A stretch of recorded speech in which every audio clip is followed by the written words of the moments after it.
Alright guys, we're going to do something a little different today. We got a new camera. Got tired of using my iPhone, grinding sparks, welding, kind of got some marks on the screen, so spent some money and got a real camera. So you're going to start seeing a little bit more because of the way this camera works. So excuse the crap in the background of my garage. But we're going to get started on this trans tunnel today. So first up, it's kind of hard to see with the glare, but you clean up all the metal there, getting it all prepped, ready for it to be welded in there. I didn't clean up this backside over here because this piece is being cut out, so I won't be doing any welding on that piece there. So, but I didn't do this on purpose, but it kind of worked out really nice. I can use Clecos to hold it in place for this patch, and here's the other piece that brace can see. There's a spot weld right there, another one there. I can use Clecos on this side to hold that patch in place too, so that'll be really nice. Kind of lucked out, you know, when I traced that out. I did not do that on purpose, but it just worked out in my favor. So hey, luck can be on my side sometimes. So this is all prepped. I went and I took my patch and I laid it in there, double checked it, triple checked it.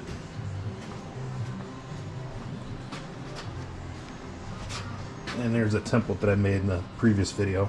Right, see, it's all trimmed up to match the contour of my cutout. So now that you've got your template, I'm going to use this nice piece of steel here. I've got supposedly 2 straight corners. I kind of doubt that it really is straight, but we always cut a little extra. It's easier to trim up on the metal than it is to try to add metal back. Right, a lot of fabricators have said that. So I'm going to turn the camera off just because it's a little hard to do this two-handed. I want a nice straight cut, and then I'll start the camera back up. Alright, so got my piece traced out.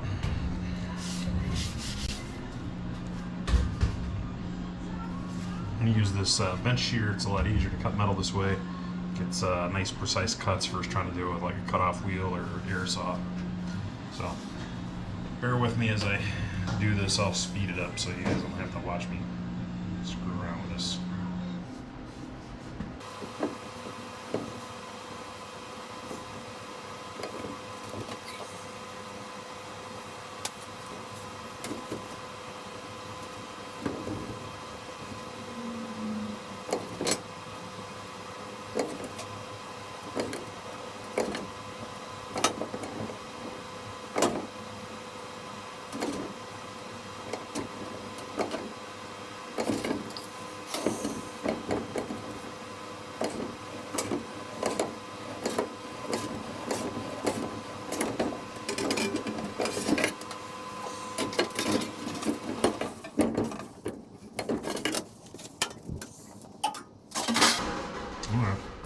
So, all cut out there.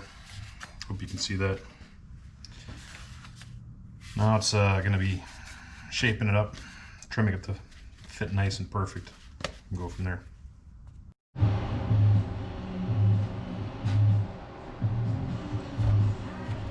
Alright, so I've got my slip roller here. Let me adjust the camera a little bit. Just setting it up here. I've only used it a few times. I'm not an expert on how to do this stuff, so should be doing this on a test piece, but I guess this is my test piece. So it's not mounted on my workbench. I got a lot of my tools here that I just kind of take in and out. I don't have a lot of room to be setting this all up on a big fat table. Don't have one of those yet. So what we're gonna do here is put a small slight curve into it. So as soon as we get everything all tightened up here to slip roll it in.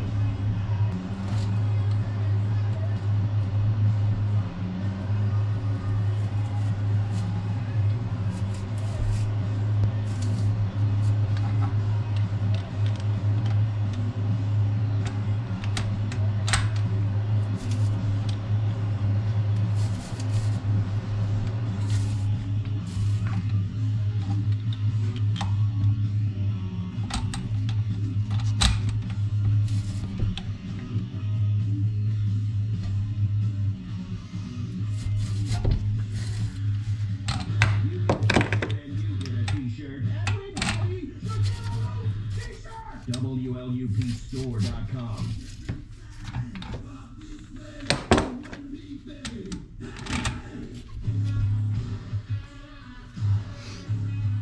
Okay, I don't know if the camera's picking that up or not, but see there's a very slight curve to it. It's because they don't have the rollers tightened up at all. They're pretty loose.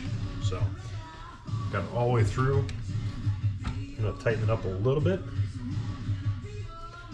and then roll it right back. This would be so much easier if I actually bolted the thing down.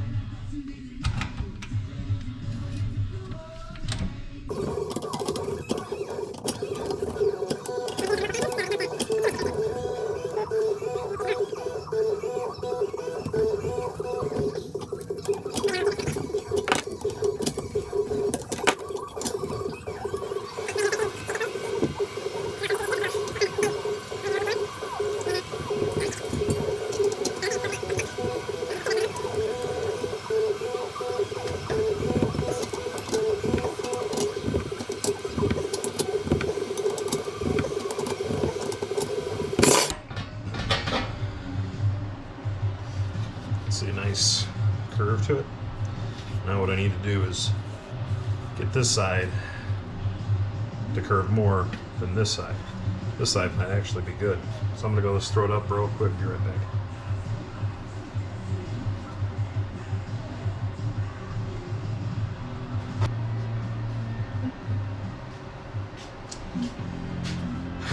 This is why you use test pieces. So it turns out I got it bending the wrong way, because this piece has this curve here where I didn't cut all the way into the trans tunnel and kept one side straight.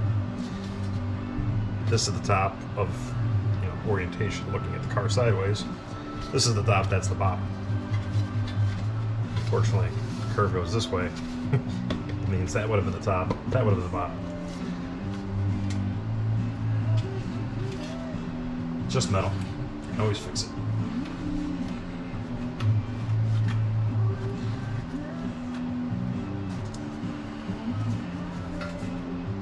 Yep. If you're ever confused about these things, best thing to do is use a sharp mark what side's which.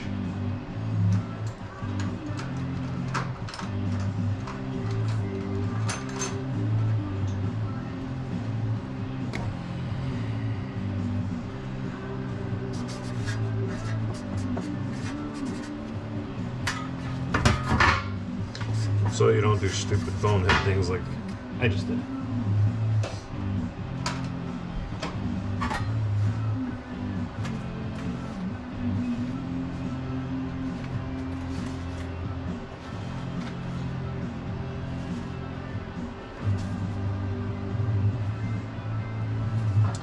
Let's see if I can reverse this curve.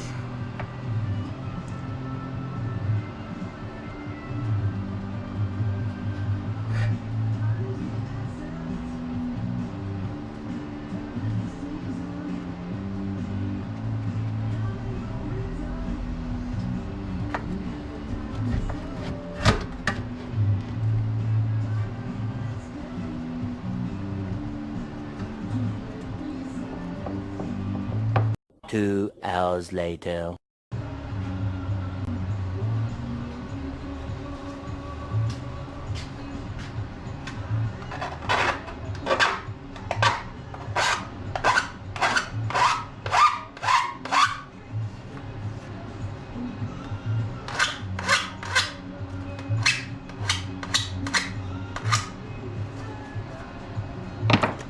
Now the other problem is I put a nice sharp bend right there.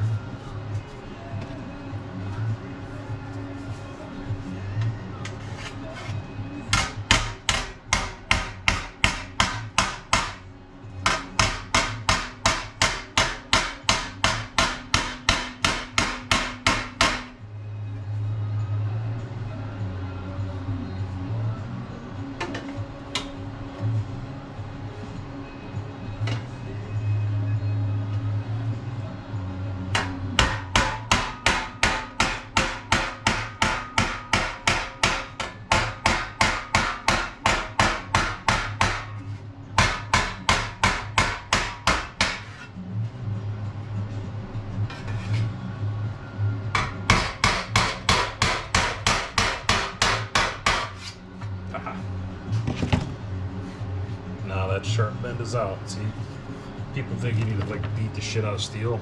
Honestly, with a small body hammer, holding it with your finger like this, just tapping on something, it's kind of what's considered hammer off dolly because there's a gap there. And all it did was it banged out that crease. I didn't have to apply any pressure. I wasn't like swinging that hammer like a blacksmith or anything like that. So let's see if we can get it working again. Make sure my piece is oriented right.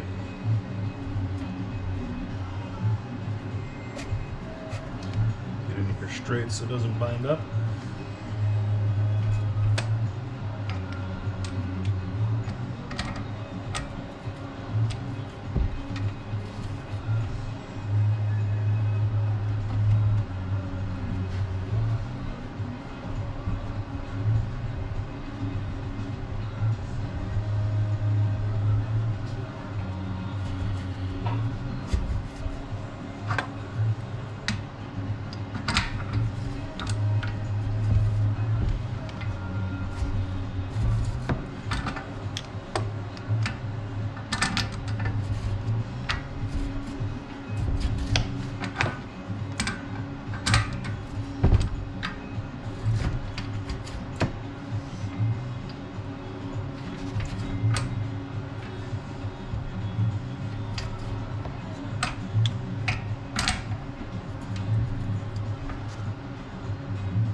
Requires a little bit of ass to get that going.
Probably should have cleaned that out before I did this.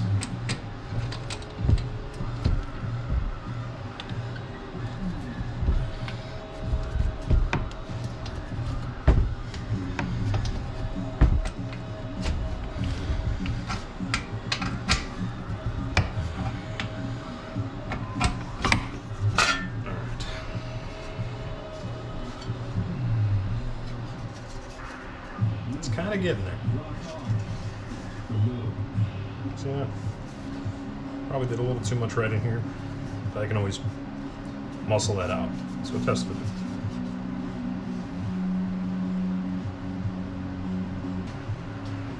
Alright, so it's just a little too much, right, on both this side, which is the forward trans tunnel, this is the rear. So we're done with this. Only reason I was using this is because I wanted a nice curve to it, right? I could have taken this and just bent it over my knee, you know, and just worked it that way.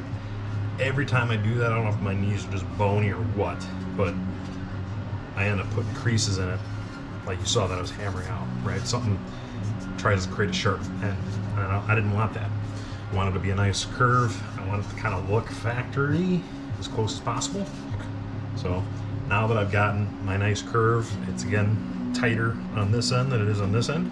And again, both sides are a little too much. That's easily fixed.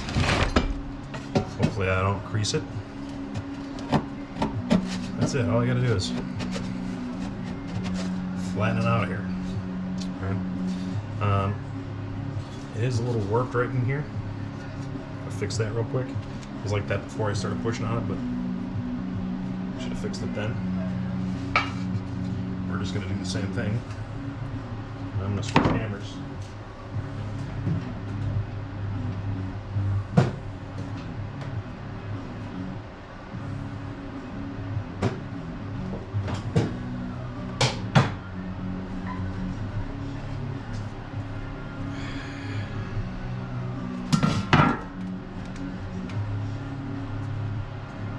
Mark the hell out of that.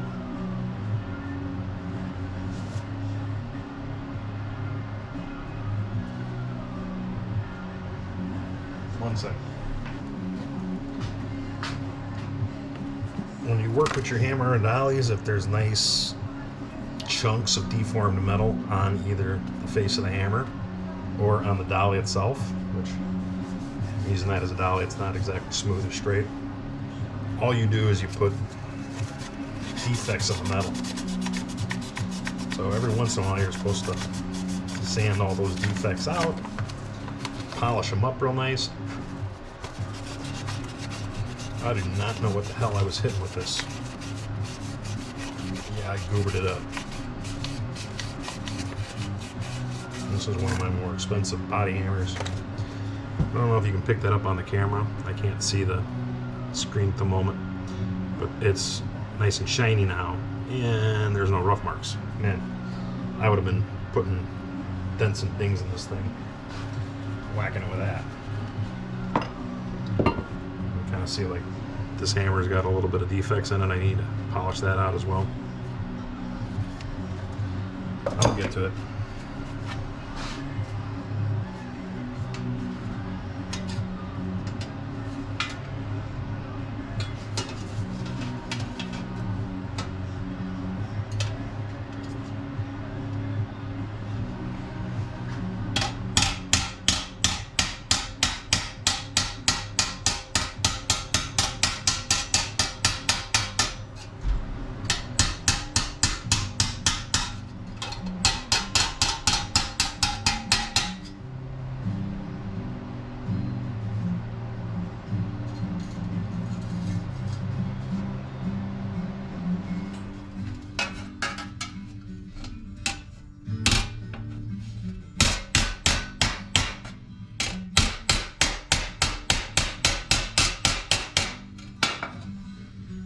See, that just gradual hole taps. And it's all gone. Okay. So now we're going to get to the fun part, which is painstakingly time-consuming, is trimming this exactly to fit, getting all the little places for it to work. Right? It's not a square shape. It's nice and easy to cut out and fit.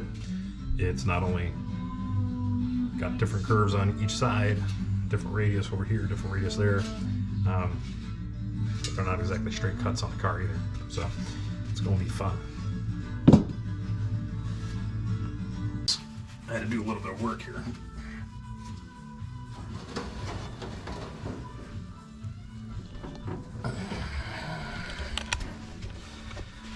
Alright, so I put some weld through primer here. I needed to fix this when I was peeling this off with the weld buster, body blade, whatever you want to call it. I'd actually broke the weld down here that held the old pan to the transtop, so I had to fix that, and I still got to clean up some of that weld. I haven't ground it smooth yet. So I wanted to show you how much of a pain in the ass it is to try to get metal to fit when it's got, you know, three-dimensional contours, right? So let me get this camera back in the way, and I'll probably fast forward through all this crap for you guys.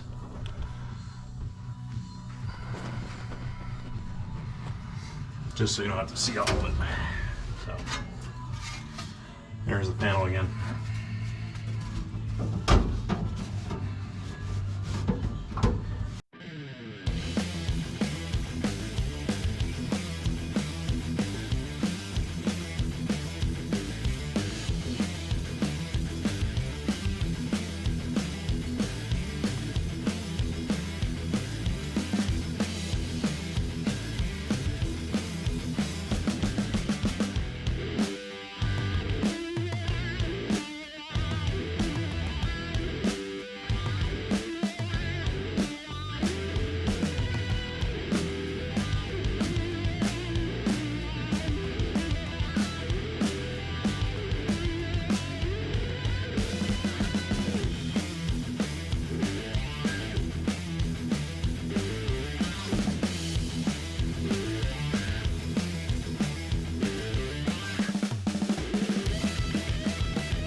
So here we go. Finally, it's all nice and where it needs to be, right? There's still some tweaking that needs to be done. You can see here's some low spot, here's a high spot, here's a low spot, here's a high spot, here's some low spots, here's a high spot. This is because the tunnel itself originally wasn't like perfectly shaped, right? Plus, you know, I'm pretty sure when I was putting that through the slip roller, I didn't get exactly even all the way across. Not a big deal. So what we're gonna do is we're gonna weld it, or first we're gonna Cleco it in, get it nice and tight so it's fitting perfect. File is necessary. And then I'm just gonna tack weld a couple of spots so that I can get it to mate up. And then from there, it's gonna be hammer dolly persuasion, getting the metal to fit level with each other. So when I go to grind off the weld proud, I'm not digging into a high spot and turning this into tinfoil while, you know, I'm still not grinding off the weld. So we'll get to that next.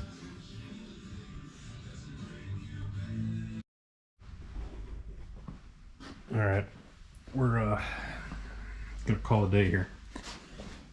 Just quick little ending here before we call it a night. So got the Clecos in. You saw earlier that the pieces didn't match up on some of it. You kind of see the gap there. There's a gap there. And a gap down there. So I got to do some finish shaping on that before I start trying to burn it all in. But it's all trimmed up. I got just a couple little, you know, spots like right there. There's a, you know, 30 seconds of an inch or something. It's just tiny, right? I'm gonna hit that with a file and get that nice and tight. Let me just bend down here so you can see it on the bottom, right? It's fitting nice and tight down there.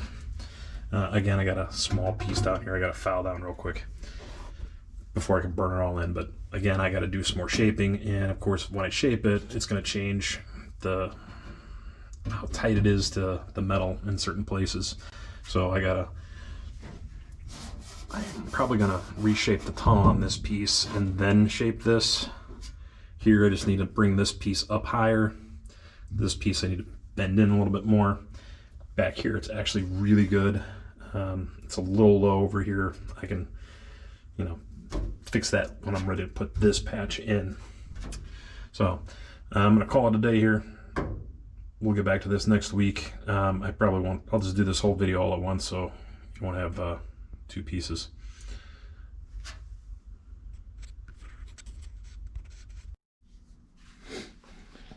All right, another weekend in the garage. Didn't record shaping, metal finishing of, not metal finishing, but the finished metal shaping that I was doing, right? It was just tedious, a lot of little tweaking here and there, right? As you can see here, it's almost a close fit. We still have this area here where the transmission tunnel doesn't line up with my patch. And part of it is because when you push on this end, it brings this side up because the Clecos are held here, right? The other part of it is there's some, you can see here these dark marks here. This is where the panel's a little low. I tried hammer and dollying it, trying to get it to shape back up, and I got it 70-80% there. And I'm just not going to worry about it. Again, this is all going to be covered by undercarpet, underlayment, you know, undercoating on the other side. So not really going to worry about it. Doesn't have to be exactly perfect, because if you look at the rest of the car, there's lots of dents and dings. It is a 50-year-old car, and this is not going to be a award-winning show car, right? It's gonna be a driver that, you know, looks good when it's done. So what I need to do here is just burn it all in. I'm ready to do so. I'll set the camera to a time warp when I'm ready to start burning it. Just, you know, you can see the process going back and forth. But I just want to touch on a couple of things, and excuse me while I try to get in here and give you a better view, right? So anything with making patch panels and welding, right? Welding, obviously, if the panel that you're welding on, or the piece of metal that you're welding on, if it moves, which happens a lot with welding, especially MIG welding, you know, the heat, the wire, all those things can move the metal. It's going to give you an imperfect weld. It's not going to be, you know, proper penetration, etc. So you want to use tools like Clecos and magnets and all that other good stuff to hold the panel in place. That's kind of, you can get that information from anybody, but here's something that I don't see very often, right? When you move one side, you know, especially with heavier gauge metal, right? I don't know if you can pick that up over here, but see how it moves, right? Whenever you're moving metal, it has to go somewhere, right? It's not like fabric or paper or anything like that, where it's not as noticeable. Metal will show you when you move something one place, it will go somewhere else. So when you're trimming and shaping your metal, right, it's got to be secure. Because if you know, these Clecos weren't in place, I could probably get this to fit with a better gap on here, which I don't care about, but then I'd have a bigger gap over here. Or when I push on one piece of metal, it'll raise it someplace else, right? Metal's just funny that way, right? Until you stretch or shrink metal, you're never going to get it to, you know, not want to push someplace else. And even when it's stretched or shrunk, it's going to want to move it somewhere. And that's actually what you're doing when you're stretching and shrinking, which I'll show you something later on, later video or something where, you know, I'm stretching or shrinking metal to get it to curve or contour, or, you know, go in a different type of concave or concord motion. So that'll be something we'll get to later, right? So I'm gonna set this time warp, burn this in, show you the aftermath, and then we're just gonna cut this out today and go from there. Oh, and before I burn this in, I keep forgetting to do this, and I'm hoping now that I got it on camera, that I'll do that, and this is going to be loud, guys.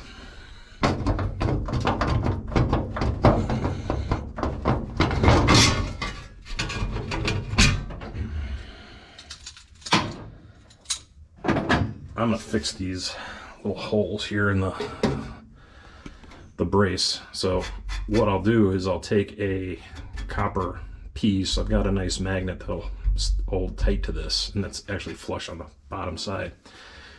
And I'll just weld that up so that I don't have water or anything trying to seep into the transtunnel and cause more rust, because even if I spray in here in this tunnel, I'm not going to get it completely rust proof. So I'm just going to seal these up so I don't have these holes showing on the other side from these yahoos that drilled holes in this car thinking it was Swiss cheese. So I'll do that real quick, capture it on the time warp as well.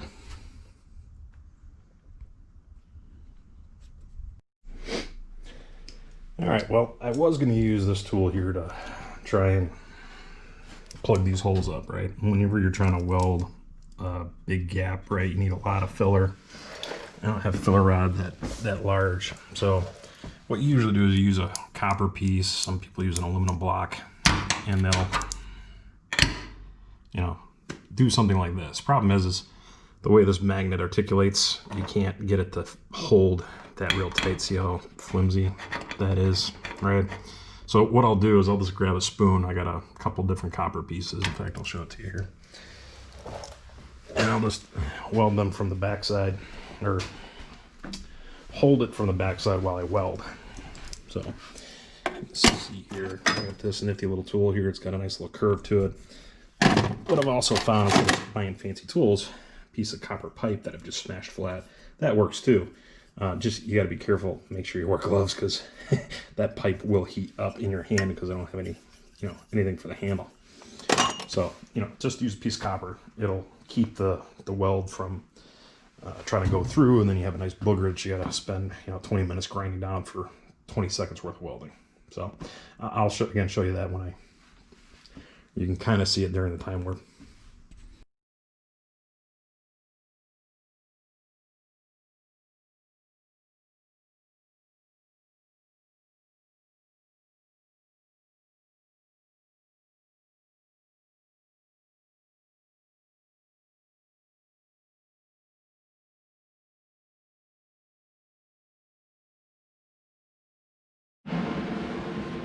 All right, just real quick, you see how that looks.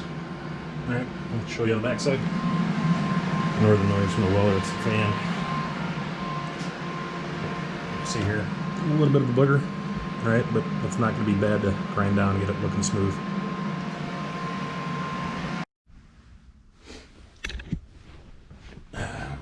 just sanded that off real quick. Didn't need to time warp it or show you recording with it. That would have been just, you know, waste of time, right? So you can see weld proud, ground down, nice and smooth.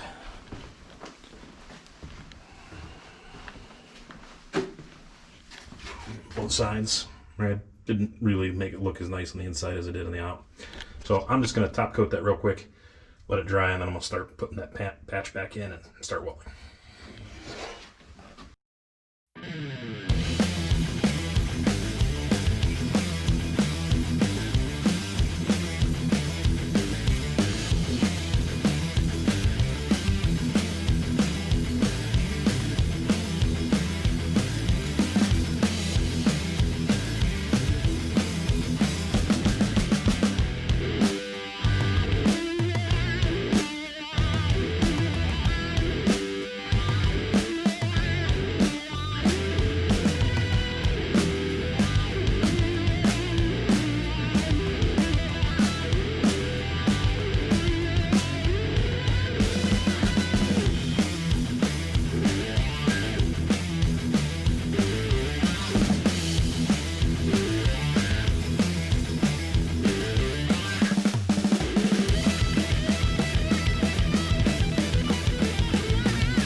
Alright, I don't know how much of that you were able to pick up until I, review the footage, but let's show you a close-up of what I got here. Excuse the noise. So you saw me going back and forth inside the car, hopefully. So what I was doing was going on the other side using a hammer. I can't get a dolly on this side to keep, metal from moving, but kind of know enough. I've been doing this hammer and dollying for almost 30 years. So, I've gotten I know what I can get away with, and I know what I can't. So what I was doing was trying to line it up. Sometimes I'd have to bang on it from this side just a little bit just to get nice, perfect fit. You can hear this, right? So it's just a hair high, right? But on the rest of it, it's very even, very flat, right? So just because this metal, the trans tunnel wasn't straight, my patch wasn't 100% straight. I was reviewing the footage from when I was using the slip roller, and I realized, you could see the crank jerking because, this is, 18 gauge steel, I think. So, I was really cranking on it, and I'm using not a lot of leverage, and of course I had it really tight, and it's not bolted to the bench, so, things were jerking. So, I put a little bit of creases into the metal that I kind of hammered out, but again, once you move metal, it goes somewhere.